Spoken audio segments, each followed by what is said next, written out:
সৌর বাড়িতে নতুন অ্যাপাচি মোটর সাইকেল মোড় মাথায় দাঁড়িয়ে খালি জামার কলার নেই ইরম ইরম ইরম ইরম করতে। শালা তুই তো বড় হিজড়ে রে। এই সৌর বাড়িতে মোটর সাইকেল না কেউ রেলা মারে, ও তো হিজড়ে গাকা নিজে কিনে এলাম। আর শালা কবরে গেলি ফেরেস্তারা খালি কোমরে লে তুলবে। আল্লাহর কি রে খালি কেলব তার লে তুলছে। ও ফেরেস্তা কি হয়েছে খালি কোমরে এরম লাথি মারতো গা। চুপ করে শুয়ে যা। সৌর বাড়িতে নতুন আরটিআর মোটর সাইকেল নিয়ে দিলি, শালা কি মেরে দেখতি ঠিক স্টার্ট হচ্ছে কি না।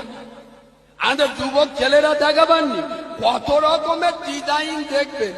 নাম রেখেছে এদিকে বলছে মুসলমান, চুল কেটেছে কাওরাগা মতো। পরশুদিন হাওড়ায় জলসায় যাচ্ছি, আয় আপা একটা ছেলে দেখছি চতুর্দিক কোনো জায়গায় শুননি, আর মাঝখানে দেখি যারা এরকম ঝুটি হয়ে উঠছে। আর এবার এটা কি কাটি বলে উড়ান কাটি। এ সারা